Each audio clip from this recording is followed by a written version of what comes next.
15 जनामा मोतियाबिन्दु पहिचान भएको छ। उनीहरूको आँखा शल्यक्रियाका लागि प्रक्रिया अघि बढाइने आयोजकले जनाएको छ। कपिलवस्तुको निग्रोधाराम कुदानमा आयोजित एक दिने निशुल्क आँखा शिविरबाट 976 जनाले सेवा लिएका छन्।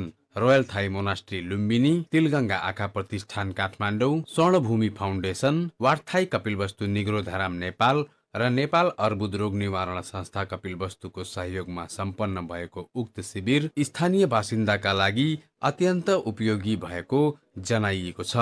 शिविरमा 315 जनामा मोतियाबिन्दु देखिएको र उहाँहरूको शल्यक्रिया प्रक्रिया अगाडि बढाइनेछ भने श्रीलङ्काबाट वरिष्ठ नेत्ररोग विशेषज्ञ डाक्टर सञ्जय गुरुङले शल्यक्रिया गर्नुहुने तिलगंगा आँखा प्रतिष्ठान काठमाडौँका कार्यक्रम अधिकृत महेश पराजुलीले बताउनु भएको छ। कुदान भन्ने ठाउँमा हामीले करिब 300 जना मोतियाबिन्दु छान्ने भनेर आएको थियौँ।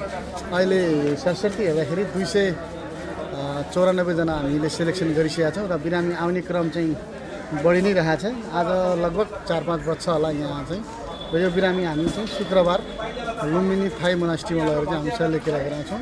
रोयल थाई मोनास्ट्री लुम्बिनीले कपिलवस्तुमा रहेका गरिब, दलित तथा असहाय समुदायका लागि 15 वर्षदेखि निशुल्क स्वास्थ्य शिविर र आँखा शिविर सहित विभिन्न स्वास्थ्य सेवा कार्यक्रम सञ्चालन गर्दै आएको वार्थाई कपिलवस्तुका सचिव तथा लुम्बिनी विकास कोषका निवर्तमान कार्यकारिणी सदस्य राजेश गेवारीले बताउनु भएको छ।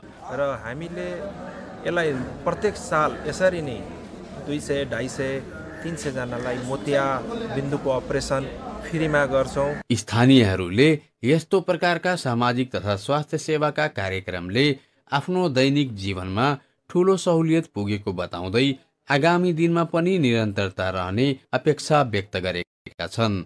वासुदेव वर्मा, नेपाल टेलिभिजन, लुम्बिनी प्रदेश, कपिलवस्तु।